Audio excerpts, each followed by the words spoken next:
Alors ici, une œuvre fondamentale, c'est le retour. En 1945, elle revient donc à Paris après les épreuves de la guerre, bouleversée bien sûr. Imaginez-la revenir dans cette ville-là complètement désolée, vidée de ses habitants. Beaucoup sont morts, d'autres ont fui. Les verrières de son atelier complètement brisées, des sculptures qui jonchent le sol. Comment continuer à vivre après ce qui vient de se passer? Comment continuer à sculpter et comment sculpter? Est-ce que les formes lisses pourraient encore dire quelque chose, les formes girondes que vous avez vues? En 1962, 6 ans avant son décès, elle décide de la découvrir, de la montrer lors d'une exposition. Et elle était peut-être plus apaisée aussi par rapport aux événements de 1945, et voilà, pris du recul et accepté cette sculpture telle qu'elle était, et ce retour à la vie artistique montré de manière très très symbolique. Nous avançons. Moi, je n'ai jamais aussi bien vu les animaux que là, par exemple. Là, regardez, c'est l'élégance du héron, c'est autre chose, quoi. C'est vraiment une très très belle initiative. Ça les remet dans un contexte qui est pas muséal, qui est beaucoup plus vivant. Donc un logement pour elle et son fils, d'accord, mais surtout un endroit pour travailler et montrer ses sculptures. Donc à l'époque, et c'est toujours le cas, oui, c'est comme ça qu'on a voulu le montrer aujourd'hui, le premier atelier, il est là, il est double, je vous l'ai dit, c'est pour l'exposition de ses sculptures. Donc il est très grand, grande hauteur sous le plafond aussi, et de l'autre côté, mais c'était totalement fermé à l'époque, elle n'aimait pas être dérangée pendant le travail, c'est l'atelier de sculpture, le Saint des Saints. On peut lire de l'extérieur ce qu'il y a dedans. Les besoins de l'homme ont changé avec la Première Guerre mondiale. On n'est plus dans la représentation bourgeoise, on est dans le pratique économique. Et puis une grande corniche pour préserver des intempéries.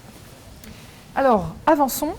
L'expo en plein air, c'est extrêmement agréable et une bonne idée pour faire vivre le quartier. Ça manquait, parce qu'on a l'habitude d'aller ou dans les musées ou rentrer.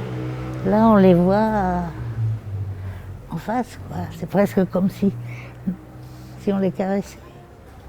Elle va être sollicitée par la Confédération des travailleurs israéliens qui est à Tel Aviv et qui voulait une sculpture devant qui serait un hommage à la femme, parce que les femmes ont été très actives dans cette confédération, dans la création de l'État d'Israël. Donc on veut les remercier de cette manière-là. Et pour elle, la femme moderne, c'est la femme qui travaille. Ça n'a pas plu du tout. Donc cette commande a été annulée, et puis finalement elle a revendu le plâtre à quelqu'un d'autre pour en faire un bronze ailleurs en Israël. Enfin voilà.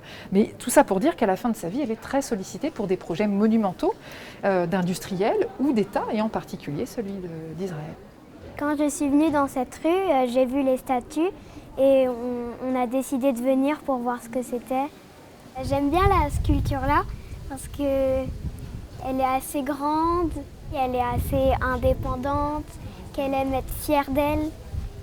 Je suis content qu'on puisse voir ces sculptures dans la rue. Je suis content que des gens qui ne sont jamais entrés dans un musée puissent tout d'un coup découvrir une œuvre qui les intéresse.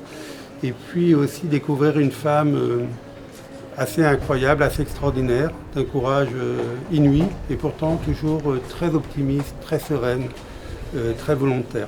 Elle a voulu faire passer à travers ses sculptures d'innombrables messages qui étaient beaucoup liés aussi à son existence et aux différentes étapes aussi de sa vie.